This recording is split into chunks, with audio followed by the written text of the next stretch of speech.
Welcome, everybody, to an all new episode of Fighting Lines with Brian Ciano. Thank you so much for joining me as I take a week look at everything going on in the world of combat sports.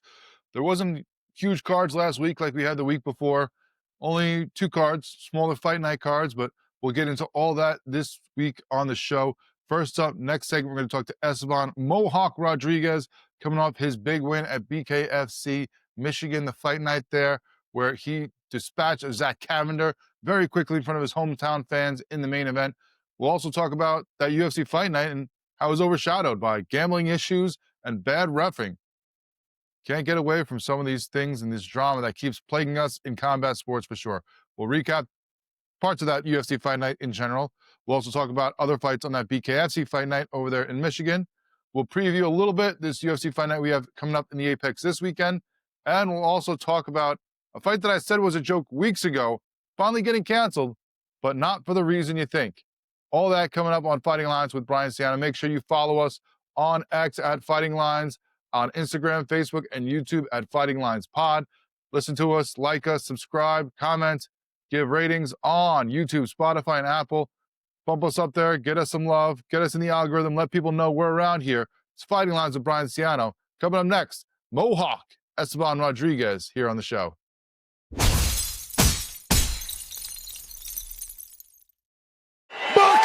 Baby, I told you I'm coming, and ain't nothing you can do to stop it. We are here with the man who, of course, headlined and got the victory in his home state the first time the BKFC was in Michigan, and this man made sure to make it worth his while for sure. The man from Michigan, the Mohawk, Esteban Rodriguez, joins us now. Esteban, thanks so much for your time, man. Make sure to check him out at Team Mohawk MMA on Instagram. Always a good time talking to you, my man. You're always so excited, always so positive. And it was a great fight for you. But I have to ask you right off the bat here, what did Cavender do to you, man? Because did he say something about your mama? Did he date your sister and break her heart or something? Because you were just out there for blood from the second. You could see before they even got you guys a scratch, just the way your face looked staring at that man across the squared circle from you.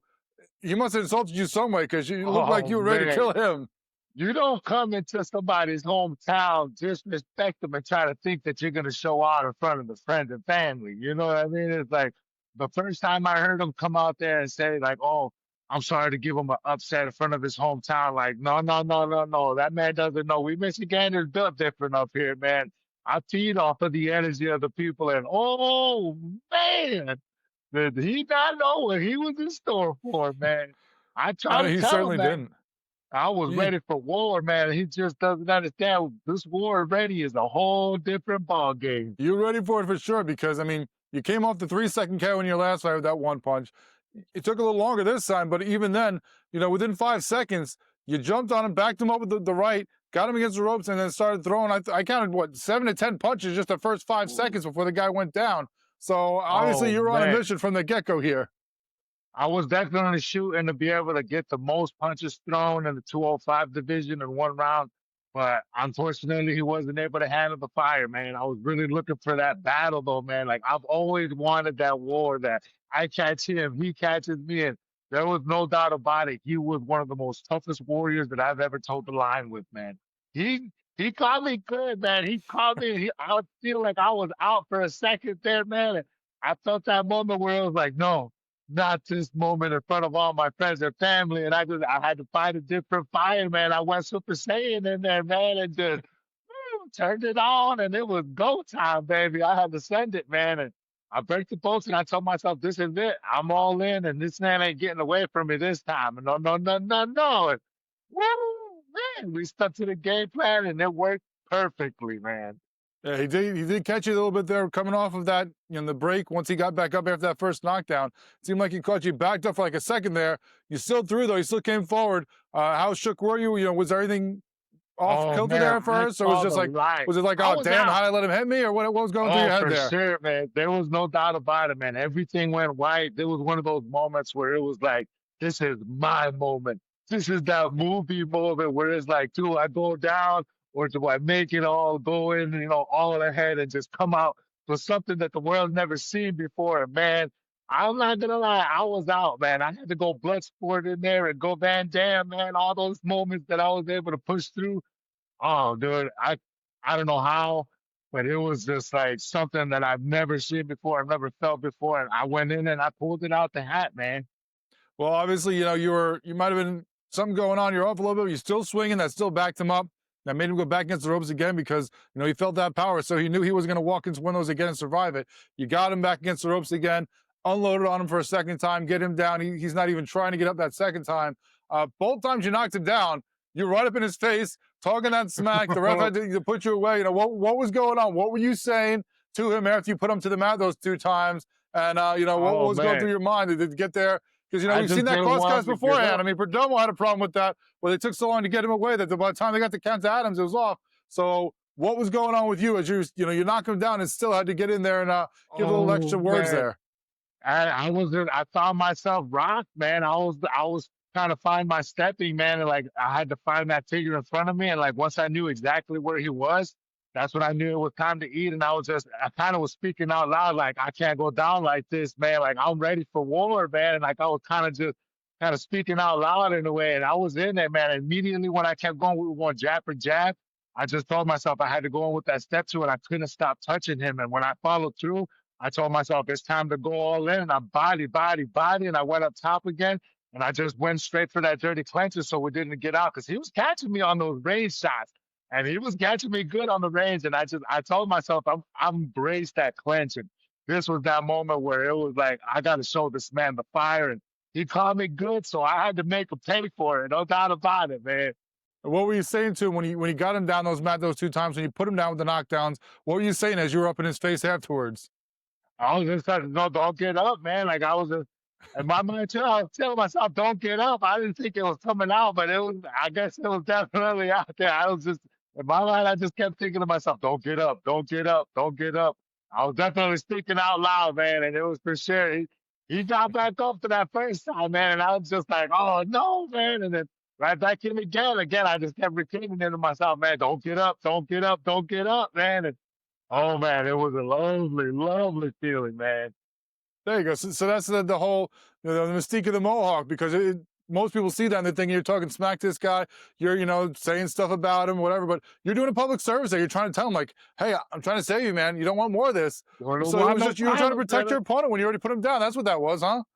Oh yeah, man. I just did. I don't want to see any of my guys hurt, man. But if they're trying to take me out, you know what time it is. I do not want them to know that it's gonna be hurting for real, real bad, man. Well, he certainly was hurting. You could see that in that second one. He kind of was on there on the knees, kind of roll, just shaking his head, like wasn't sure what was going on in his mind. He was going to get up or not. He decided That not was to. that moment. Oh yeah, that was that moment where their game plan completely went out the window. They've executed perfectly. Their game plan was immediately anchored down and just blow right through me, head right down the line. And I decided right before I went in there was nothing that was going to be stopping me, man. And like right when he caught me with that two down the pipe, I knew I was going to be walking right through it. That was his best shot. And if I was walking through his best shot, I knew his game plan was right out the window, man. And oh, dude, it was just like nothing else. As soon as I ate it, I went to work, man. I went right to work as soon as I felt that. And dude, I channeled all that anger into something better. And I didn't let it phase me. And I walked right through that fire and I showed them what Helium 3 is all about. Well, as we can see now, there's a different version that we always see when you talk to you, as opposed to what we see when you're in the ring there, when you're in the squared circle doing your business. How do you balance the two, different personalities you have between, the happy, jovial, motivational guy that you are to the guy that gets in between those ropes? I mean, I don't want to even stand next to you in line for the club between two ropes, the way that you look once you get in between those things there. Once you Man, crawl in there, once you're between some ropes, it's just a different person that changes. How do you balance those two personalities you got going on? I love it, man. I love it to be able to embrace that warrior spirit and showcase to the people. Like, this is what I was born for. This is what I was built for, to be able to entertain the people and show that true fight, man. And like how to put the hard work in and being able to showcase it on a level that, you know what I mean? I was able to channel all that negativity, all that, and just show that grit, going in back and forth. And that's my world in there, man. And it's lovely, man. I get to express myself. There's nobody else in there that can be held accountable, man. And we get to throw these bad boys, man, like there was no tomorrow, man. And it's a sport, you know what I mean? It's a sport. So I just feel like, you know what I mean? this is my domination in this sport, man. And I don't want anybody, I don't even really like to fight. And, I don't really want anybody hurt, but if they're going to be getting in front of me to stop and to get that goal, to bring this to the people, you know what I mean? Like give them what they deserve. And, building those communities and being able to show those little next dream chasers how to really put the work in and showcase something bigger than themselves. Oh yeah, you best believe I'm going to be taking some heads off to be able to make that statement. Those youngsters and dealing, with the next generation, the work you do with that. Because I saw a great video from you back in September where you're sitting there on the mats talking to, some younger guys after, I'm guessing, a hard training session about, the hard times you're going to face. Not always going to be easy. And it's what you do after that. And, the true show of character.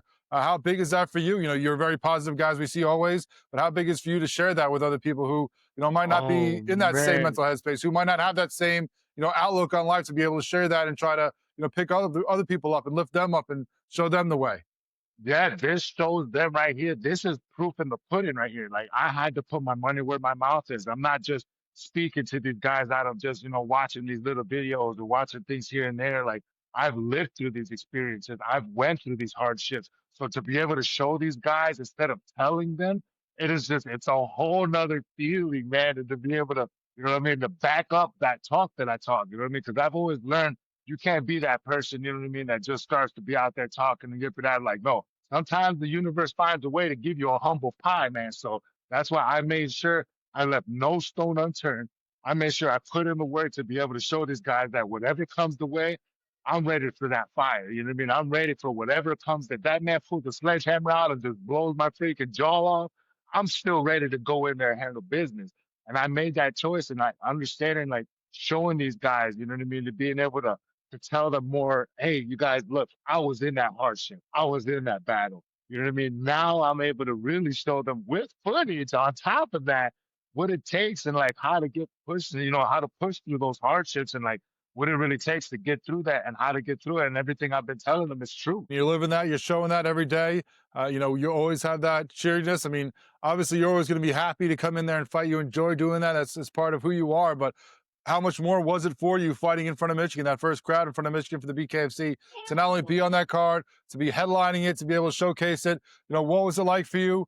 I'm sure there's, of course, when you're at home, there's difference of, people are always asking for Man, those tickets, people trying to get in there, gratis. They want to, they don't want to support you like that. They want to be like, hey, come on, hook me up with that. But despite all the stuff you probably have going on outside the ring when it's at home, what was it like for you to get in there, to be walking into that ring from the back, from the locker rooms, and have that energy, have that pop, have everyone there behind you rooting for you? words don't even begin to explain the emotions that were going through me, man. Oh my God, I was out of my seat. I couldn't sit down. The love that was coming from the people. I had to get escorted to the event so that way I wouldn't be able to make it on time because there were people that were just like, hey, let's get pictures. Hey, this, that. And like the amount of support that I got from the people was insane. And I had to, I found something else that's so worth it. You know what I mean? And like when I was able to get back there, trying to stay focused and just trying to lock in and like understanding the pressure that was coming from this, like it was truly a dream come true. And it was also like one of the most hardest things I had to do because it was just like I had to lock in before anything, you know what I mean, to be able to stay focused on that task at hand. Like, because there were so many people, man. It was insane.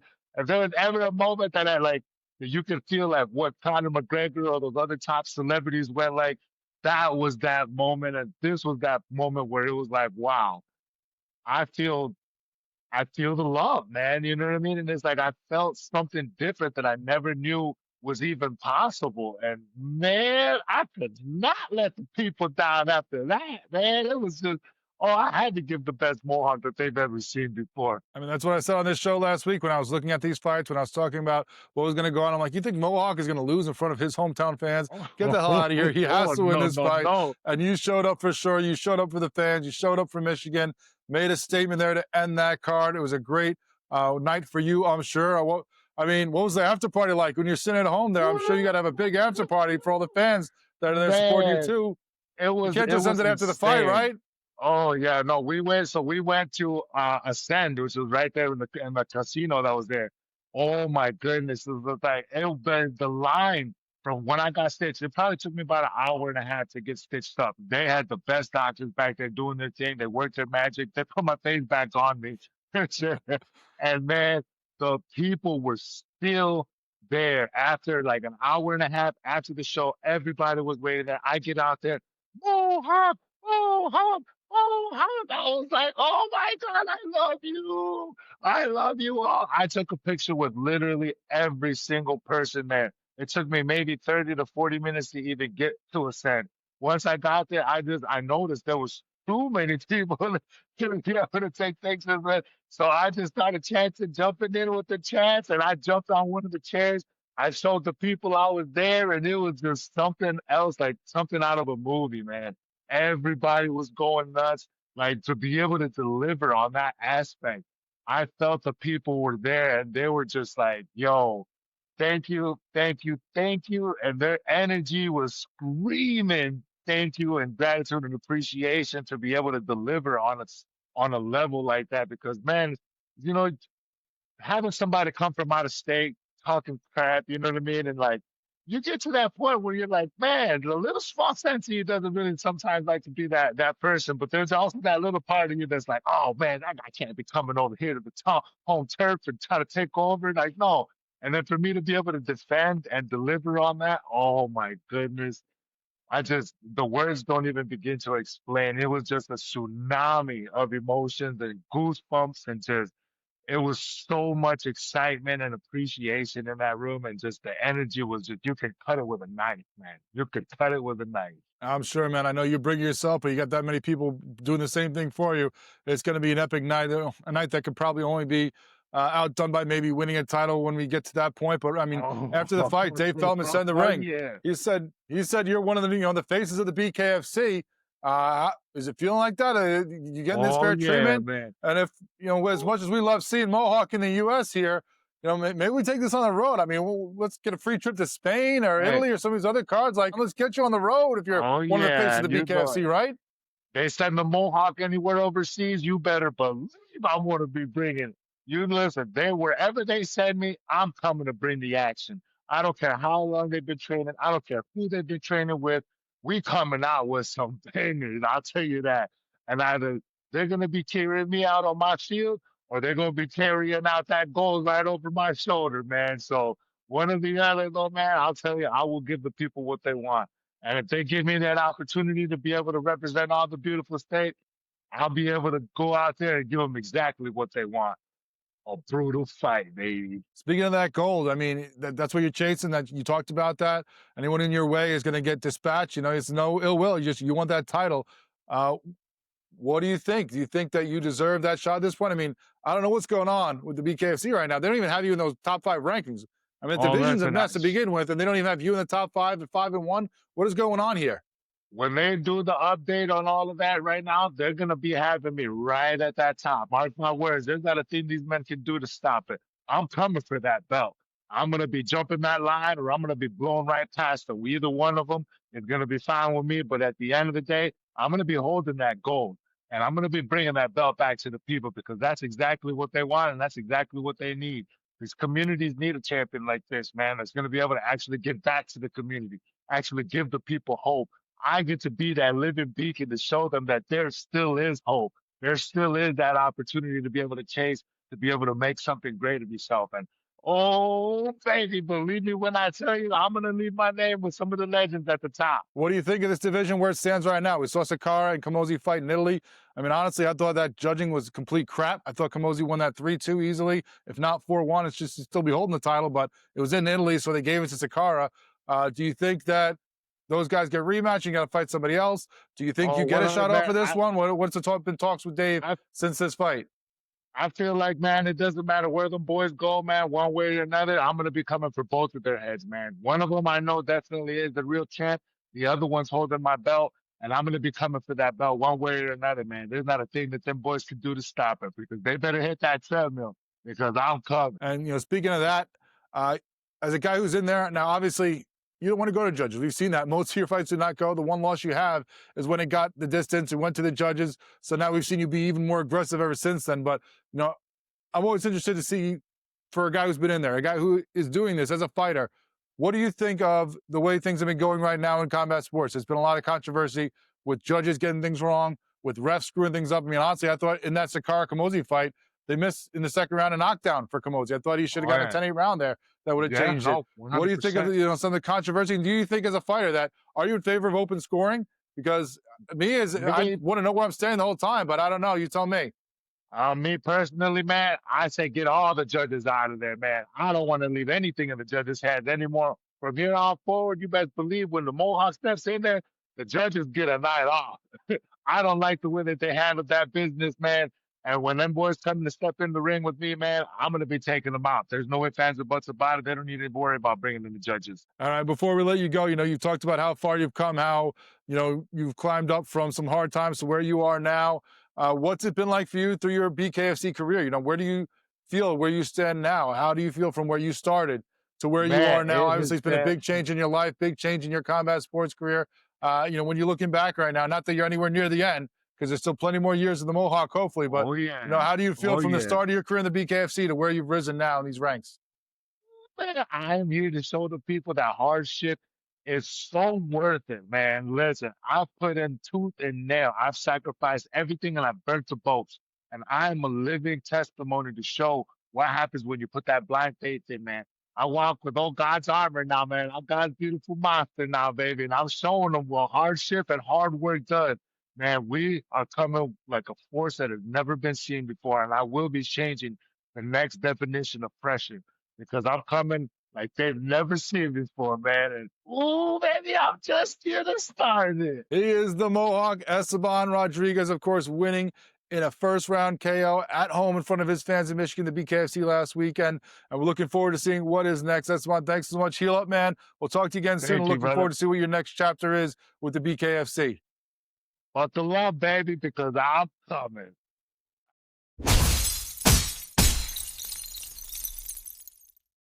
All right, we had two fight cards last Saturday night, two fight nights. The first one up we're talking about is UFC Fight Night at the Apex last week. It was Garcia versus Onama as the main event. Now, first of all, before we get into this card, before we talk about the controversy that happened, can we just be done with the Apex already? Honestly, we're getting up to UFC Vegas. We're at the hundreds on this, on just these fights. I get it why we did it during the pandemic. They needed a place that they can control, that they can do fights and still put out great product for us and keep us entertained while everything else was shut down. I get that. That's cool. Be done with it now. All the fight nights should be around other places. It should move to different cities. Everyone should get to see these fights, and these fighters should get to fight in front of real crowds, not one small bleacher full of family and friends like you're at a pathetic little high school gym. Let's get a real fight card going for these guys. Move this around. I know it saves money for the UFC, but you just signed a deal that's going to make you over $1 billion a year. You're making money hand over fist. You're not really giving it to the fighters. So you know what? Let's put a little bit out of the pocket here and give it back to the fans. And I'm sure you're going to make it back tenfold in the cost by getting fans in there and getting the tickets sold. I'm just tired of these Apex show. The whole feeling around them is just so lame and boring. You already got enough use of the Apex. You use it for the Ultimate Fighter, use it for the Contender Series. There's no reason we have to keep doing these fight night cards there, except if you're being cheap. Anyway, headlining this card was the featherweight bout between number 12, Steve Garcia, and number 3, David Onama. Garcia had won 6 in a row coming into this card with a bunch of KO, TKOs. Onama had won 4 in a row, and 6 of his last 7 for the last couple had been by decision. We liked Garcia, minus 138. We also had a feeling that maybe it goes over the 1.5 rounds. Garcia gets the win, does not go that long. He gets a first round TKO, 3 minutes and 34 seconds into the first round. Even from the get-go, you can tell that these guys are on a different level right now because Garcia was in there looking confident, looking ready to go. Onama was kind of defensive, not really throwing much, kind of more reactionary to whatever Garcia was doing, and never really got the time to warm up and do anything else. 1 minute in, Garcia started catching Onama with a few lefts. Didn't chase him too much, was cautious, was making sure to not overextend himself and get himself caught. But he started picking up the striking more and more as the round went on. About 3 minutes into the fight, Garcia catches Onama with a nice 1-2 that drops him with the left cross. He gets back up, but he's chasing him against the cage now. Now he's feeling that aggression. Now he's on top of him, trying to get the finish. Chasing him from one side of the cage to the other because Onama's covering up, getting hit with left uppercuts, trying to get away. He keeps going after him, and eventually Onama goes down to his knees, covers up. Garcia lands a few more shots, and the ref jumps in and says, "That's enough. Fight over." Garcia gets the win now, 7 wins in a row. after the fight. He says he wants to move up the rankings. He wants to go chase that title, wants to fight some of those guys, but made an even bigger Hail Mary call out when he says he wants to fight Max Holloway for the BMF title. BMF is in the hands of Max Holloway. He's no longer at 145. He's at 155 now. So now we're going to move up, or going against a Hall of Fame fighter already, not even in the top 10. I don't know about that. He also puts a nice message out afterwards in his post-fight about bettering the country, about coming together more instead of having left and right and all this divide and all these people fighting, because we find out later on he calls out the Charlie family. Apparently that is Charlie Kirk. Apparently he had become friends with him. Apparently Charlie Kirk was talking about maybe coming to his next fight, which would have been this one, and was gunned down weeks ago in a terrible incident.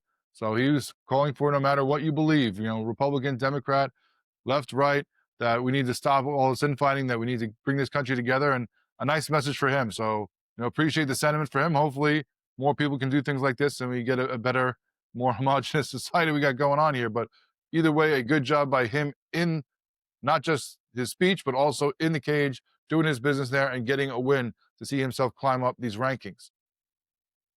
Before that fight, we had a bit of controversy. At heavyweight, you had number 6, Waldo Cortez Acosta against number 9, Ante Delija. Now, Acosta had coming off a loss to Pavlovich in August, but had a 5-fight win streak before that.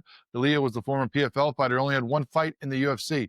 That was a first-round TKO over Marcin Tybura in September, getting right back in there. And, of course, was a teammate of Tom Aspinall. And we heard Tom talk about that before the fight at UFC 321, where he's saying that he's going to keep the belt for now, but that eventually Delija would be up there and challenging for that belt, he was sure. And that at that point, he'd probably just give it up instead of fighting his friend. So would this be another notch in the belt of Delija as he tries to move up to that path? We thought so. We had him at minus 128. That doesn't work out. We thought Delija could even get the KO TKO, which for a minute we thought he did. But everything gets really wacky after that, because Cortez Acosta gets the first round KO after a restart on a weird situation. Now, Delija was slowly stalking Cortez Acosta from the beginning, moving his head back and forth while Cortez Acosta was pretty stationary. Early in the clinch, Cortez Acosta got him against the cage, and that seemed to be where he was going to want to do it, that he was going to do his damage against the cage, maybe get him to the mat. Wasn't doing too much in the striking. Then a minute 45 left in the round, Delija gets Cortez Acosta against the cage and starts unloading on him. 10 seconds into the barrage, Cortez Acosta grabs his eye, and the ref gets closer but doesn't jump in. Kind of goes in like he's going to stop it, then backs away, lets Delija unload on him a little more. Then the ref gets in there and stops it. So we think, all right, TKO victory for Delija. Wait a second. All of a sudden, they go to the replay because the ref says that he thinks maybe there was an eye poke, which if you thought there was an eye poke, you should have jumped in and paused the fight before you let the guy unload for him in 10 seconds. But anyway, they go to the replay. Both guys are in there on the stools. Officials are in the cage. Even some of the fight teams, coaches are in there. And then they say, okay, it was an eye poke. That something that we didn't even really catch if you're watching it quickly. Left eye kind of gets poked by Delija, not even throwing a major strike there. So when Cortez Acosta covered up, he got his eye poked. Now, apparently once they figured out that it was an eye poke, even the broadcast was saying they were told the fight cannot be restarted. Fitzgerald, Bisbing, Cormier were sitting there doing the fight, talking about, well, it's terrible. It was an eye poke, but the fight was stopped. You can't restart it. Then all of a sudden the ref says, all right, we're giving Cortez Acosta his 5 minutes to see if he can continue. And at that point, the guy says the famous words that we heard from Aspinall that have been ringing out all over, that usually you say those words, it's a dagger, I can't see. So they determine it's an eye poke. Even though they stop the fight, they say, okay, we're going to give him 5 minutes. He says, I can't see at the beginning of the 5 minutes. And what they do, they say, okay, well, wait, take some time, see if it gets better. Eventually, Cortez Acosta says that he can see a little bit better, after a couple minutes here, and they decide to restart the fight, which, if you listen to some people, was after the 5-minute timer even, that it had gone over the 5 minutes and still he restarted the fight. He's obviously got some vision impaired, but 20 seconds back into the restart, as Delija lands a jab, Cortez Acosta lands an overhand right that immediately drops him to the mat. Cortez Acosta jumps on him, hammer fits, ref jumps in there, ends it pretty quickly. Fight over. And suddenly the fight that we thought was ending in a Delija TKO is now a Cortez Acosta TKO. Are you serious? And I give credit to the big man. Credit to Cortez Acosta for fighting through and getting the win despite one, getting eye poked pretty bad, and two, not being able to fully see. I mean, maybe do we have the situation if we didn't just have what we had at UFC 321? If we didn't have what Tom Aspinall saying he can't see fight any, people flipping out, does the ref just say, okay, fight's over, I stopped it? Or the guy says he can't see, fight over? Or does Cortez Acosta even try to keep going if that didn't just happen last weekend and you hear all the flack that the champ got? I don't know. Either way, it's time. Fix the gloves or change the rules. Herb Dean apparently was saying that the commission was going to meet this week about possibly changing that in Vegas. We'll see what comes of that, but either way, the fight should not have continued. You stopped the fight. The officials were in the cage. The stools were out. The coaches were in there. You missed the poke when it happened, and I'm not blaming the ref for that. I watched that fight over. You don't really catch the eye poke unless you're really looking for it, and even then, it's hard to see. It's such quick movement. It was not obvious, so I don't blame him for missing the eye poke. But when you jumped in there and then jumped back, you're saying, okay, this fight's going on. Then when you stop the TKO and you're going back to the replay, I get it. You want to make sure everything's kosher. You want to make sure it's up to code. You want to make sure things happen the right way. But once you figure out it didn't, you don't restart the fight. You stop the fight. You don't call it a TKO victory for D'Elia, obviously, because there was a foul beforehand that you missed. But at that point, it's either a no contest, like we had at UFC 321, or a DQ on D'Elia. You don't restart the fight and take the chance this guy gets his head taken off because he can barely see.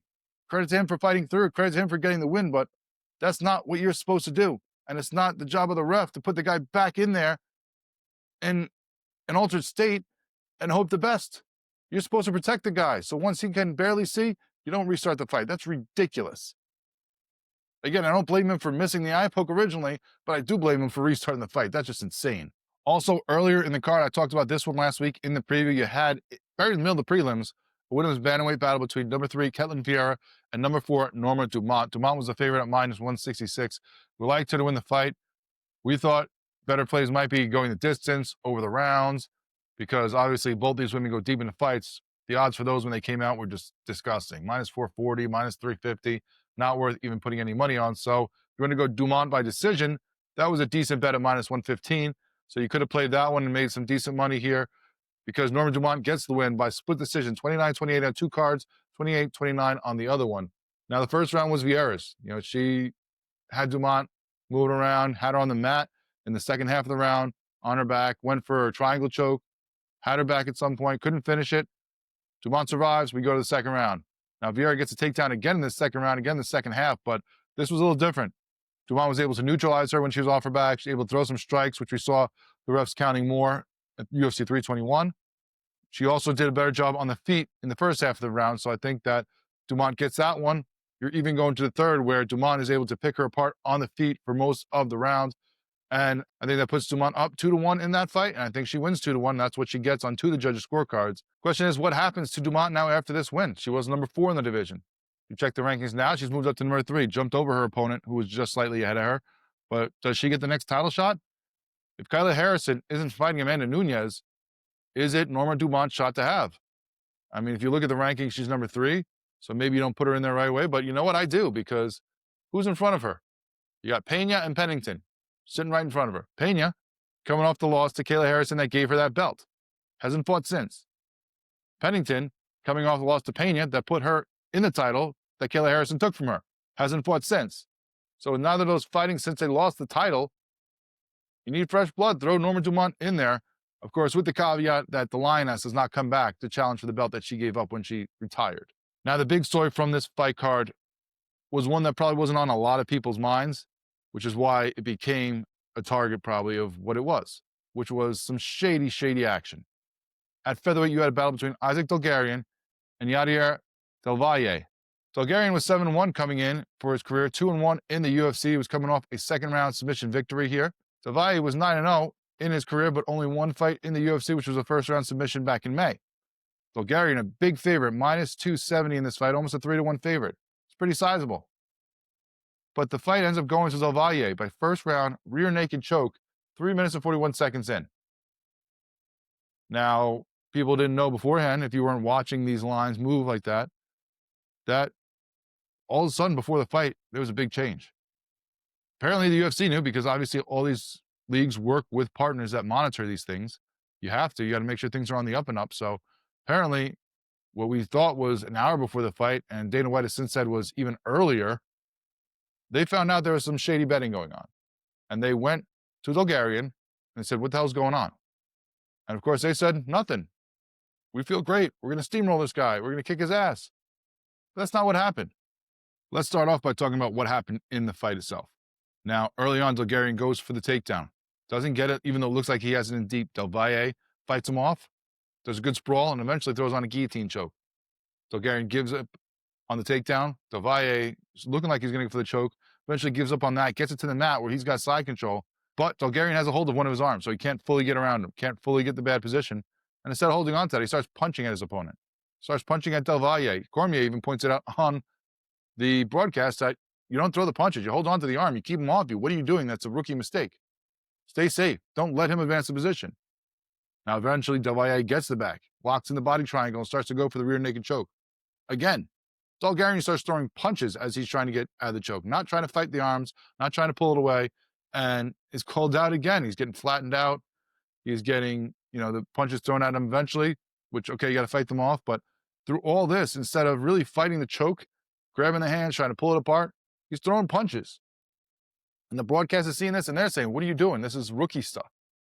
Eventually, the choke starts to loosen up. But instead of turning his body, trying to get into the body triangle, away from the choking arm, he turns into the choking arm. I mean, if someone's trying to grab your neck, the last thing you do is help them out and turn into it. So again, pointed out by, "What the hell are you doing on the broadcast?" Starts throwing punches again.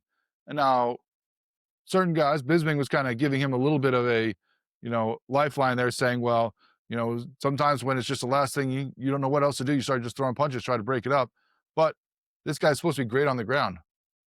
And yet he's doing the wrong thing at every turn. Eventually, Del Valle locks in the choke, Bulgarian taps, fight over. But right away, even then, as we were saying throughout this fight, Cormier is calling out Bulgarian, saying this guy did the wrong thing. What are you doing? This is not what you do in this situation. Then we found out afterwards there was some suspicious betting before the fight happened. Now, I mentioned that before, but we didn't know that if you're watching the fight. Most people didn't know that. We don't know what's going on behind the scenes. Some people might have been able to track the lines, but unless you're in the industry, seeing that a bunch of these sharks are starting to put some big money on the underdog, seeing that a lot of people are starting to bet on the first round loss for Bulgarian, you don't know that this is going on, that there's some shady stuff, but there was. And all of a sudden that underdog moved from being a big underdog to being a lot closer, to not being so big, because the books are trying to even things out. They're trying to make sure they don't lose a bunch of money because they see a lot of people betting on this guy, and they say, well, we don't want to be on the bad end of that. Let's shorten the line, which they did. But again, a lot of people are placing on Del Valle to win the first round. So all of a sudden, when he wins in the first round, even though the UFC asked Bulgarian, he said, "I'm going to steamroll this guy." And then everything that people are betting on suddenly happens exactly as they're betting. That seems shady. The UFC obviously thought it was shady because even though they let the fight go on the next day, they get rid of Bulgarian. This guy's only 2-2. People were hyping him up as a good prospect, a great fighter. He's just got to find his way. They get rid of him after the loss. After the fight, Caesars, William Hill, two of the big books, they say they're going to give money back on anyone who bet on Bulgarian. They don't do that unless there's something shady, unless they know something's up. They don't give back money. That's the last thing they want to do. This guy was the favorite, so a lot of people probably bet on him early. Of course, the late action came in on the underdog, but them giving back bets after the fight is a surefire sign something was shady. That means they know that something was not on the up and up. So the books are giving back money. Dana cuts the fight the next day. Now, of course, the UFC released a statement saying that they were alerted to it.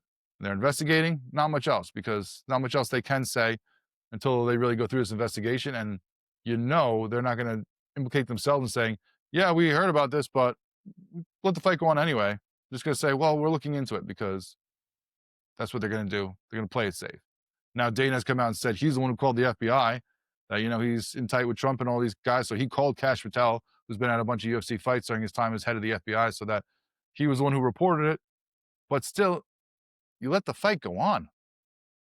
The last 2 weeks, I've been talking about transparency we need from combat sports. And this is not something I plan as a multiple week run here. But we have had stuff over and over and over. And here we go again with some shadiness. And what makes it worse is this is happening in the same time that we just had this big arrest scandal with the NBA with betting, where Terry Rozier is accused of throwing games, of pulling himself out with fake injuries to help people win on his props. So it's getting worse and worse. And they have to combat this one way or another. Now, obviously, there's a lot of different people coming up with different solutions. You know, you've got to pay these fighters better, for sure, for multiple reasons, but that's going to help eliminate some of this. You've had a lot of fighters, other fighters come out and say, I've been approached to throw fights. And you notice it's not the biggest names. It's not the ones who are headlining these cards that people are watching every second of what's happening. It's people further down the card. It's people on the prelims who aren't making that much because of the way the UFC has done their pay structure. So you want to avoid this? You got to incentivize them not to do it. First of all, pay them better, because it can't be really worth it for them to throw these fights. If someone offers them 70 grand or 100 grand or 150 grand when you're only paying them 10 grand to show, I mean, that's a big jump up in pay for a lot of these people who are struggling to make ends meet as a fighter, who are working other jobs because they can't afford to just be a full-time fighter. So you can't blame them for being tempted if you're not going to give them more money. Now, I'm not saying pay every fighter 6 figures, but at least give them more. At least give them something so they know the gap's a lot closer. And you also got to figure out a way to make sure there are other incentives to not do this. Obviously, like you see with Bulgarian getting released, you're going to be blacklisted probably. You know, a guy like James Krause who's accused of stuff, not allowed back in the UFC or most of MMA. Maybe jail time's got to be thrown around a little bit more to incentivize fighters and people of not doing this. But there's got to be something to change in order to keep this out, because if it's not legit, if it's not on the up and up, we're going to decide we don't want to bet on it. We're going to just say, maybe we don't want to watch it. If we can't trust it, we're not going to be part of it. So you got some decent fights throughout this card. You know, it was at the Apex again. Let's get rid of the Apex. Let's fix the judging and the refereeing, because we had some controversy there. And let's work on being transparent and fixing things with the fighters, with betting, with all this other stuff. I mean, that fight shouldn't have even gone on. The UFC, once they got alert of it, should have yanked the fight. What's it going to cost you? 20 grand, maybe 50 grand, less than 6 figures to pay these guys off, even though you don't let them fight, and say, you know what? It's not worth the bad look. It's not worth the black eye. It's not worth the questions we're going to get if we let this fight go on while there's some shady stuff going on behind it. You got to do the right thing. They didn't handle that the right way. They didn't handle the eye poke the right way. We got to work on this stuff, because it's getting ridiculous that every week we're talking about some kind of controversy instead of just focusing on the fights.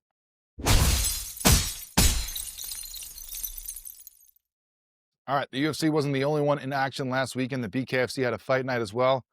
No controversy in this one as far as I know, which is good, because we had plenty of that with them the week before as well when they were back in Rome. So you had a fight night in Michigan the first time the BKFC was in Michigan. That was going on Saturday, the same time the UFC was. And it was headlined by the man we talked to earlier, the Cruiserweight Esteban Rodriguez against Zach Cavender. Cavender, the former MMA fighter, 2-0 with 2 quick finishes in the BKFC, while Mohawk Esteban Rodriguez was 4-1, the BKFC coming in, and was coming in off back-to-back wins, including a 3-second knockout in his last fight. That's right. They put him up to the line, said, go. He punched the guy went down, fight over. That's how quick that was. So the man's got some pop, some power, and we knew in front of his hometown crowd that he was not going to lose this fight. I said he would win. I said by second round TKO. He does it even earlier. First round KO, 1 minute and 10 seconds into the fight. He came right out Cavender right away. Once they said go, he was on the man, right away backing him up to the ropes with a big left off the scratch. Then starts throwing another couple punches. I mean, I counted maybe 7 to 10 punches in just the first 5 seconds before Cavender goes down to the mat. So then he gets a 10 count. He gets back up. Rodriguez was in his face yelling at him as he knocked him down to the mat. The ref had to push him away. They give him the 10 count. He gets back up.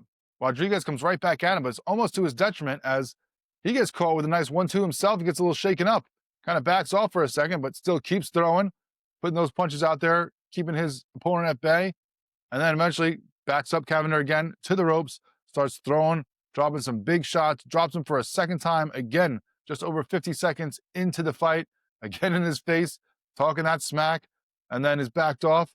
Ref starts to give the count, and you can see Cavender was bloodied. He was wincing on the ground, rolling over, and he just wasn't going to get up, and he does not. The fight ends, and Esteban Rodriguez now goes to 5-1 in the BKFC. A great performance by him as we talked to him earlier in the show. An awesome, just dominating show in front of his hometown fans. A great party afterwards as well, as he said. So we'll see what is next up for him. Could he be a next title challenger in the division? We talked about after that Camozzi-Sakara fight how kind of shaky this division is. There's no clear-cut challenger. The top 5, you're looking at the guys, and maybe they have a decent record, but it's like, all right, have they fought the best? I don't know. Now, I think Camozzi should get a shot at Sakara right away, try to get a shot at his belt because that decision was terrible. But who knows if the BKFC puts that right back in there. Maybe they get some fresh blood in that first. Maybe they get a guy like Esteban Rodriguez in there fighting Sakara for that title. That would be awesome. That would be exciting.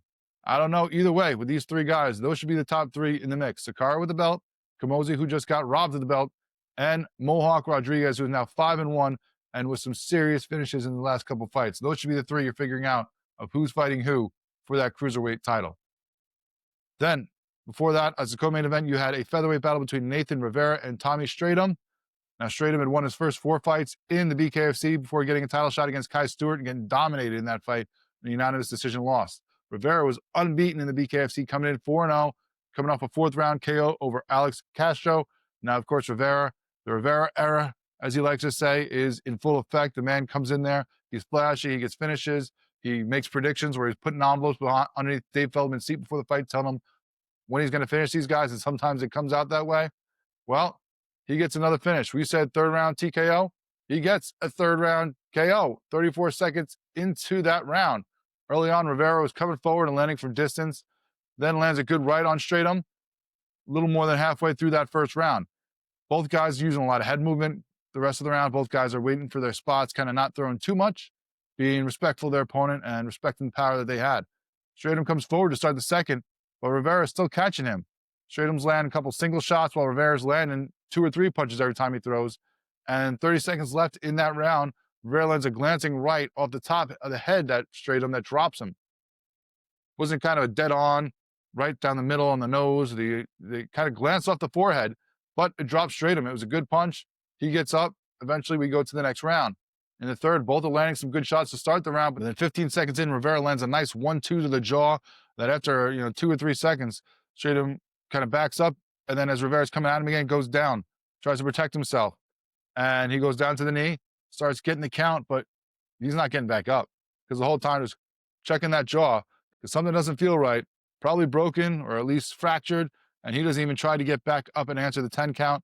Rivera gets the win in the third round, as I thought, and now he is 5-0 in the BKFC. Called out Edgar Plazola after the fight. Didn't call out the champ. He says he wants that fight against Kai Stewart eventually. He wants the belt, but he thinks that Kai Stewart's an easy fight, and he wants to destroy the division before he gets the title. So he wants what he says is a tougher fight against Edgar Plazola, saying, in an article that the BKFC put out afterwards, an interview, that he hopes it's not disrespectful to Plazola because he's called him out before. The guy's not answered. He even had a wanted poster of him, but it's not because he thinks the guy's a joke. He thinks that he is a tough fighter. He thinks he's one of the best, and he's saying he wants the tougher fight before beating the champ. So we'll see if that happens. It's not the first time he's called out Plazola. We'll see if he answers the call this time for Rivera as he gets ready to make his march, continuing to go up the ranks of that featherweight division and eventually challenge for that title. You also had a second-round TKO win by Joseph Creer, the Dark Knight, 1 minute, 47 seconds into that. Both guys were measured early on. Bull probably won the first round by coming forward and landing a few more punches every time Creer came forward. But in the second round, Creer landed a big left in the clinch that dropped Bull. Hits him when he's on the mat, too, there. So they get the knockdown, but then also he gets a warning. And it's a situation where do it again, might get a DQ, might get a point taken. So Bull keeps going on, and eventually Creer gets the finish. So we make sure that that does not come into factor later on. You also had a dominating decision by Justin Street, 50-45 on 2 judges' scorecards there for him. And Eric Lozano with a 50-40 on 2 judges' scorecards in his win. Gets 5 knockdowns, probably one of those fights that should have been stopped earlier. I mean, if you're beating the guy by 10 points, it's not a fight that could have went all the way.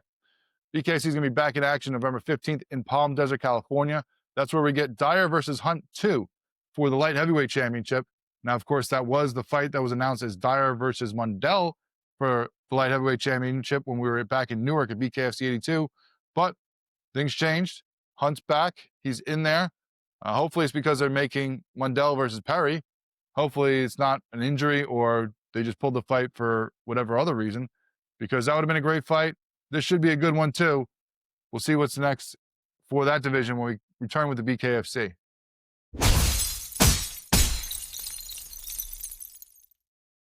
Now, one of the biggest stories in combat sports this weekend was the cancellation of the bout between Tank Davis and Jake Paul. Not because it was a joke of a fight, never should have been put together, as I told you weeks ago, but because of domestic violence allegations against Tank Davis. And that's why he was already in trouble before this. They had to change their venues. Originally supposed to be in Atlanta, Georgia, but it didn't seem like Georgia was going to let it go through because there was going to be a vote by the commission to see if they're going to let this ridiculous weight pound difference stand and let this fight go on and actually sanction it. And it seemed like it was going to be DOA because you had the chairman of the commission actually tell USA Today on the record, quote, "This is the dumbest shit I've ever heard. It's a money grabber, and I'm not okay with that." This is a guy going on record to USA Today, a national publication, saying how stupid this was with expletives as the chairman of the Georgia Commission. So you knew it was probably doomed there. They got out of there, moved it to Miami, and now they still have to cancel it anyway because of new domestic violence allegations against Tank Davis. Now, the lawsuit that was just released earlier this week, and apparently the police have been contacted about it as well, although charges have not been filed yet, it's from an ex-girlfriend from an incident on October 7th, where allegedly Tank Davis showed up at the strip club where his ex-girlfriend worked as a cocktail waitress, attacked her in a back room where there were no cameras of the club, dragged her through a stairwell, kitchen, and back exit before assaulting her in the parking garage. Also, she alleges there were at least 4 previous incidents where he assaulted her, choked her, including September 2nd, where he threatened to kill her for not responding to his calls and texts. And then September 23rd, where he accused her of cheating and texted her. So there is proof of this. "I'll kill you," before choking her later in the day in a restaurant in Miami. I mean, it's just ridiculous that this guy's been able to fight for this long with these things that he has done. But the fight is canceled. Now, they scrambled to try to save it. There was rumors of Jake Paul wanting to fight Nate Diaz or Francis Ngannou or all these other ones. And I think apparently Nate Diaz said he'd be game on 2 weeks' notice. But I don't think Netflix was game with it. They wanted this fight to be a lot bigger to pump this up. And on 2 weeks' notice, you're not changing that, having this kind of narrative and making it as big as they thought it would be. So they pulled the fight. Now, after the fight was canceled and we found all this out, there was a big post by Jake Paul on his social media where he started off by saying, "Gervonta Davis is an actual walking human piece of garbage." Later on, he talks about how, "I don't want to give this woman abuser a platform to grow his fans and grow his bank account," which are notable things. Talking about also how the MVP promotions supports women, how they try to pump up women. And he doesn't want to help this guy. I get that. That's great. That's a noble statement. Problem is, that's not his priority. And he shows this by how the statement's put out there, because in the beginning of the statement, first words, "actual human piece of garbage." Okay, great start. Very fitting of this guy and what he has done. But then right after that, the next few sentences are about how unprofessional he was, how he would show up late, make ridiculous demands, all the professional stuff of dealing with this fighter. And then in the second paragraph gets to talk about how he doesn't want to platform a woman abuser. So the biggest problems for him weren't that he beats women, obviously. It was that this guy was a pain in the ass to deal with when making this fight. That he wouldn't show up, that he would show up late, that he would make big demands. Those are the bigger problems, not that this guy beats women on the regular. And this is all fake outrage. That's my problem with this from Jake Paul and everybody involved with this fight. It's fake outrage. Why is it fake? Because this isn't new for this guy. You don't want to platform a woman abuser. Let's go through the rap sheet. September 2018, he's arrested for starting a fistfight. September 2019, arrested for first-degree aggravated assault where he allegedly punched a childhood friend with a gloved hand. Charges were later dropped by the victim. February 2020, arrested for battery and domestic violence when he dragged a girlfriend out of a University of Miami basketball game by her shirt right by her neck and into a separate room. November 2020, ran a red light, struck another car in his Lamborghini, sending the other 4 occupants, including a pregnant woman, to the hospital. And what does he do?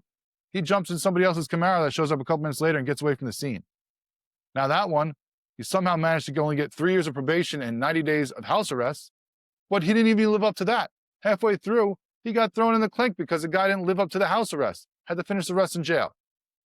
Then, in December of 2022, a few days before he's supposed to have another fight against Hector Garcia, gets arrested again on domestic violence charges, during which the woman is heard begging police on the 911 call saying he's going to kill me. And allegedly struck his girlfriend at the time with, quote, a closed hand type of slap. What the hell is a closed hand type of slap? That's a punch. If your hand's closed, it's a punch. Doesn't matter what the technique is. It's no longer a slap when you close your hand. And even then, if it was open hand, it was any physical assault by a professional fighter, that's serious. Anybody in general, any physical assault by anybody is serious. But especially a person who for a living fights. Again, the charges were later dismissed when the victim recanted her allegations. She's saying on the 911 call, he's going to kill me. Now, the charges keep getting dropped, but there could be a lot of reasons that victims drop charges, whether they're scared, whether they're paid, whether they don't want the person to go to jail because, they are their life support as far as money goes. There's a lot of reasons women drop domestic violence charges.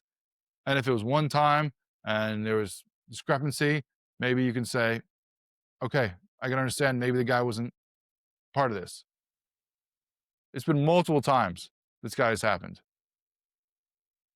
It's been multiple times he's been arrested. And you know what? The fight was announced on August 20th.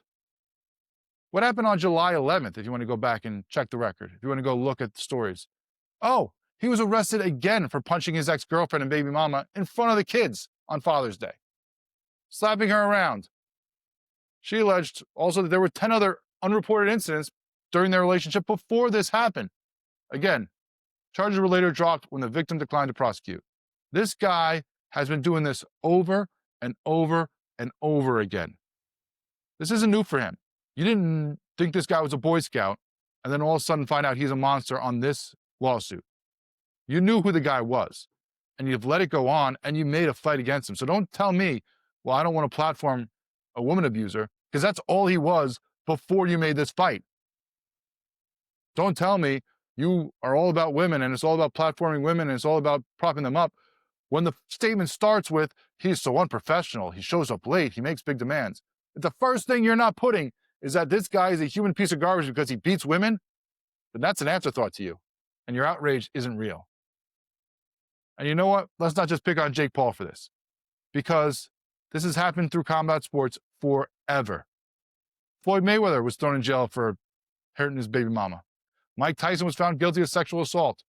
Conor McGregor threw a dolly through a bus window and has been accused of sexual assault and regular assault multiple times. John Jones, he had a hit and run, drunk driving, domestic violence arrest, failed drug tests. Andrew Tate not only is back fighting after getting out of charges and house arrest over in Europe, but they just made him the head of Misfits Boxing. They made him the CEO. Greg Hardy had a domestic violence charge where he was accused of throwing his girlfriend and convicted before he got off on appeal when she didn't show up again. He threw her on a stack of guns and beat her. And not only did the NFL let him back, but after he got released from the NFL because he wasn't that good anymore, the UFC put him on the cards, and then the BKFC brought him in for a fight. And of course, it hasn't just been the fighters and the athletes. I mean, you had the New Year's incident where you got Dana White on tape slapping his wife. Was never suspended by the UFC or the company that owns them. Hell, he even launched a new fighting league weeks later around slapping. And it's not just fighting either. In the NFL for years and years, there were same type of incidents, arrests, drunk driving, beating people. And still, if you're good enough, they let you come back. It has been too often in sports in general, but especially in combat sports, that if you are good, if you are great, they will overlook the things you do outside the ring in the cage. If you're a big enough draw and you can fill their pockets, it doesn't matter if you get arrested 5, 10, 15 times over. It doesn't matter if you smack your wife around or your girlfriend or your baby mama. It doesn't matter if you go drive drunk or do drugs. They'll let it go if you're good enough. And it's ridiculous. It has to stop, and we have to stop playing like we're so shocked when some of these guys do this for the third, fourth, fifth time. Now, I'm all for second chances. If you're really repentant, if you really have things go on and you say, I made the wrong choice and it's wrong and I want to be a better person, I'm doing the things for that, I'm all for second chances, depending on the circumstances, of course. You kill somebody, you really are a serial abuser, I'm not giving you that second chance. But repeat offenders who have no remorse or no belief they are really wrong, stop letting them fight. Or at the very least, be honest about it and tell us that you really don't care. Because people coming out like this, after guys get arrested over and over again with shock. And I can't believe this happened. And it's so wrong. And I really feel bad about it. And I support women is complete crap because you set them up time and time again to do this every time you give them a big payday to go fight after they've done something terrible.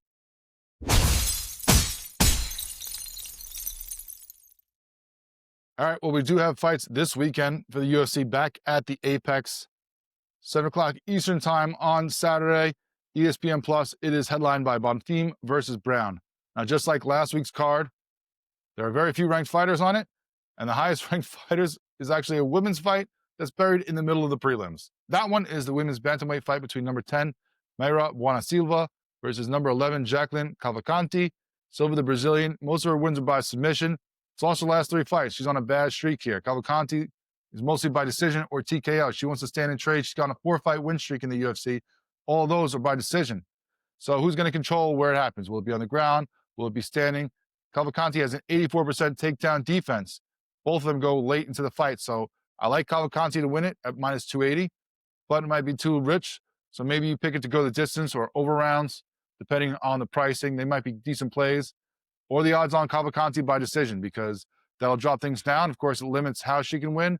And if she gets the TKO, kind of bites you in the butt. But if it goes deep, you get the win there at probably short minus money, maybe even plus money when all that comes out on betting lines. Now, for the main event, that's number 14, Gabriel Bonfim versus Randy Brown. Bonfim from Brazil is 18-1, wants to grapple. 3 wins in a row for him on his record. Brown from Jamaica, 20-6 overall in his MMA career. He's a well-rounded fighter, got wins all 3 ways. He's going to have a 5.5-inch reach advantage as well, coming off a KO/TK win back in April. Both guys can throw, but Bonfim will eventually get the takedowns, I think, in this fight. I think he goes for the submission. I think he controls the action a little bit more and gets things his way. Minus 180 is what he is on the money line. If you can find other ways, maybe go the over 1.5 at good odds, or it could be maybe a good play at under 2.5. Both these guys have had more than half their fights go to decision lately, but this is also a main event. So this is a 5-round fight. They've been fighting 3 rounds. I'm not expecting either of these guys to go 5, whether it's by strikes for Brown or submission for Bonfim. Either way, I think this ends within those 5 rounds. So I'm going to lean towards Bonfim and maybe a little bit later into the fight, but not all the way the distance. You also have a flyweight battle between Matt Schnell and Joseph Morales as the co-main. Both these guys like to grapple, but have mediocre takedown defense, so both could end up on their backs. Schnell lands more significant strikes, but also takes more as well. So it's a toss-up. This could be one of those fights that is 2 grapplers that can kind of punch, and nobody goes to the ground, and we kind of get some punches that are boring and weird, and I'm going to stay away probably from this one, and probably stay away from most of this card in general, because it's relatively weak. Could be interesting to watch, but not something I really want to bet on.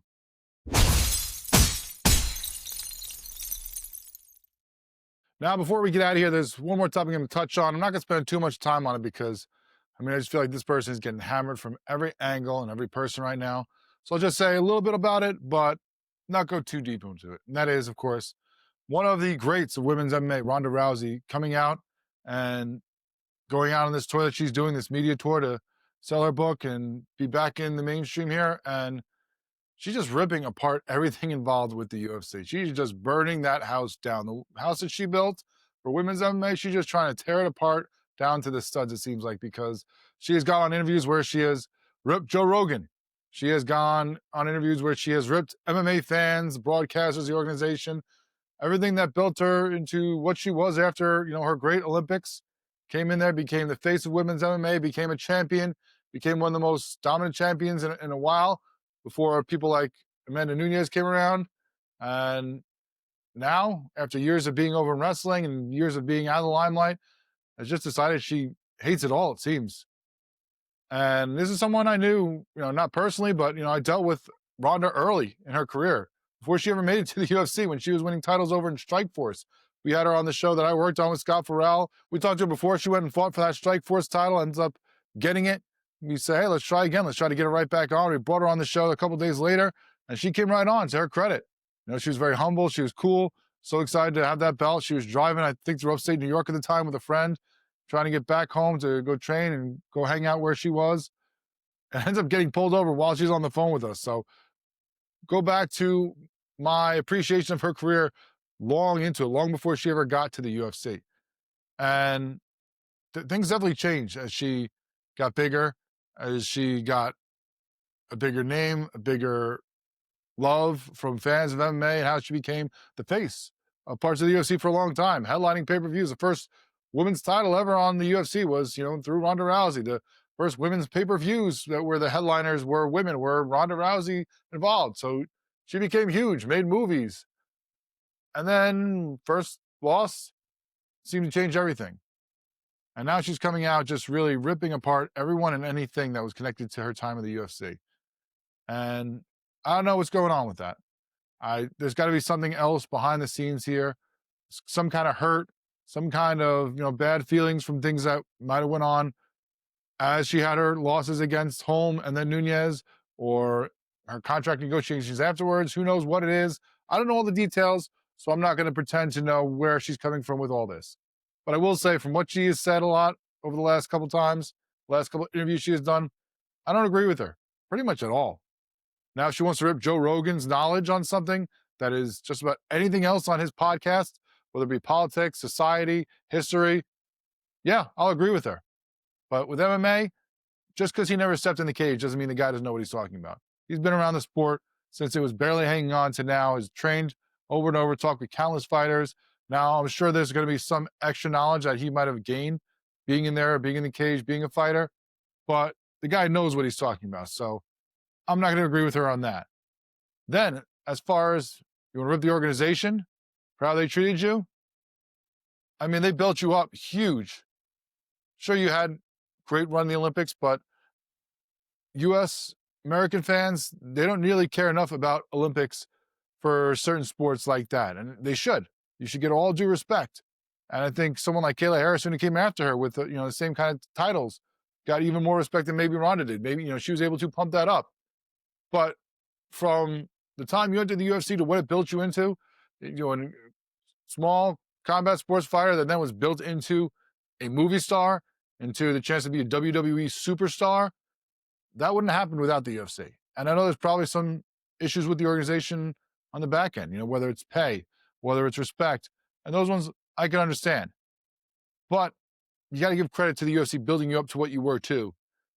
And then you kind of turned on them, and you kind of turned on the fans when you had those losses. When all of a sudden you were beaten and you weren't the perfect champion on the pedestal, that's when it seems to all come crashing down.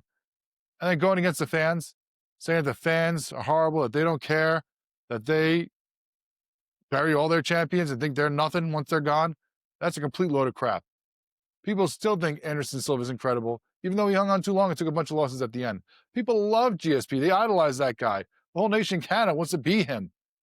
Sure, there's plenty of them that have been knocked off their pedestals, that have been chopped down here or there, and people don't care about them. But you think Chuck Liddell walks around California and doesn't get recognized, doesn't get love because he took some L's here or there? You think some of these other guys that were legends, Randy Couture, others, don't get the same kind of love? I mean, Randy Couture was in a movie with you. So obviously that guy was brought to great heights as well. To say that fans just throw everyone aside once they're gone is just ridiculous to me. I mean, Conor McGregor and John Jones, two guys who I don't think should have gotten the love that they did throughout their career for the things they did out of the cage, still are idolized. People will still go watch a Conor McGregor fight. He hasn't won one in, 4, 5, 6 years? So to say that the fans just don't give a crap about anyone and they turn around, I don't believe that at all either.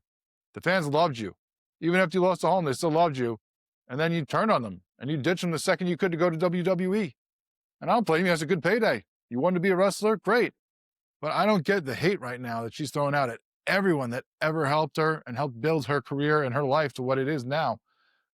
Like I said, there's got to be something else back there. So I'm not going to bang that drum too much. I'm not going to rip on her too much because there's some kind of issues behind the scenes that maybe we don't all know, but take it easy. That's going to be it for us here on Fighting Lines with Brian Ciano on this episode. Make sure you follow us on social media, on X at Fighting Lines, on Instagram, Facebook, and YouTube at Fighting Lines Pod. Make sure you like and subscribe to the show. Give some comments. Help us in the rankings there on YouTube, Spotify, Apple. Check out all the stuff we do. We're putting out stuff not just with each episode, but new videos throughout the week, short videos, short clips from the show, on both YouTube as well as social medias. And we'll get back to you next week. I'll do another show here. We'll talk about UFC 322. That card is absolutely stacked in NYC. Awesome fights up and down the card. We're going to recap UFC Fight Night that we just had at the Apex this weekend, as well as preview BKFC 84. There's going to be a title on the line in that one out in California, as well as going through all the biggest news and notes around the combat sports world. I'll get into all that next week on the next episode of Fighting Lines with Brian Ciano. Thanks so much. Talk to you then.